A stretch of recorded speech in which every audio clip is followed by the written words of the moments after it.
Senator, nice to talk to you again, sir. Yes, likewise. Thank you for having me on. Senator, it's been drip, drip, drip, drip of anti-Semitism in this country. We've seen it grow on college campuses, on streets, and now we have this, what I would describe as almost a seismic shift inside the House of Representatives, where 104 Democrats want to cut the funding from Israel. Your thought about this? Yeah, well, without a doubt. I mean, look at the kinds of chaos that happened on the college campuses all across our nation. And you had students taking over buildings and terrorizing Jewish students. As a Democrat, I absolutely supported when the Trump administration held a lot of these universities fully accountable, including my own alma mater too, at Harvard too. So to be clear, that's not something I'm surprised to witness, but it's thing I've been warning within the Democratic Party. We in the Democratic Party are going to back away from Israel and not defend the Jewish community in our nation. And that's here we are. We have that manifestation with that vote yesterday. And now you look at the kinds of the polling. Now that Quinnipiac poll had 77% of Democrats have negative views on Israel. And I'm proud to be in the very small minority that's very proud to stand for Israel. I'm always going to. Well, 2 years ago on a similar bill, there were 37 Democrats that want to eliminate the funding. Now it's 104. That's a huge, that's not just a slight trend. That's a huge number. I'm thinking of. Yeah, without a doubt. I mean, but, you have Democrats now and like J Street, now they're made things that would be unthinkable. We won't even vote to support Iron Dome. And for people watching, Iron Dome is a purely defensive system that blocks and destroys incoming rockets from places like Hamas or from Hezbollah. Those cowards fire rockets at civilians. These were not military kind of targets. They fire it at Israeli cities, and Iron Dome protects that, and it saved tens of thousands of lives. Now, Democratic Party and J Street has made it acceptable to vote against supporting that thing. That's a huge betrayal for me. As I've said, I'm not surprised. But it's sad to see that, and I've been very clear.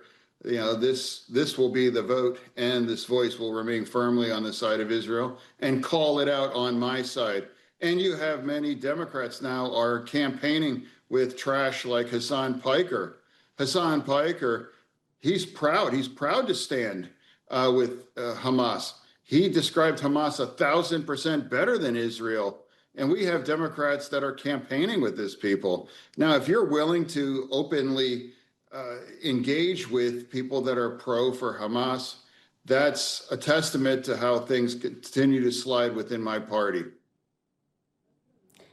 The thing I think that you just said, and I think I just want to emphasize again, that this money is for defensive weapons, defensive things like the Iron Dome. It's just to protect Israel so Israel can survive. I think that, we can't say that enough. But what about Senator Schumer, the minority leader, is Jewish? What is he saying about any of this? I realize this vote was in the House, but is he saying anything? All I'm saying, I can speak for myself. I've been proud to stand with the prime minister in Israel, and now we have a war and we have to pick sides.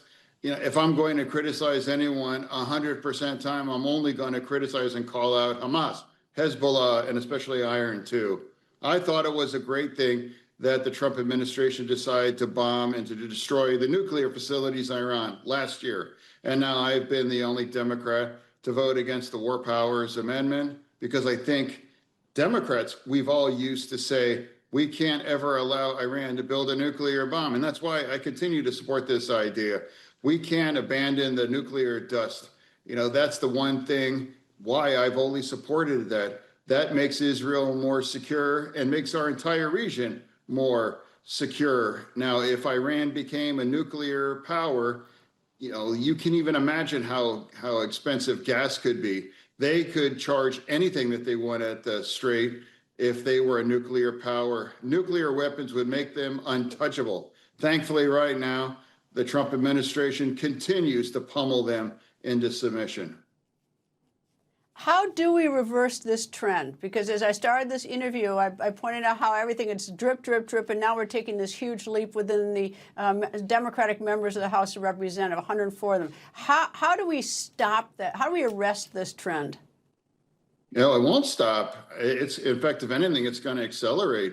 You know, look at the people that have won.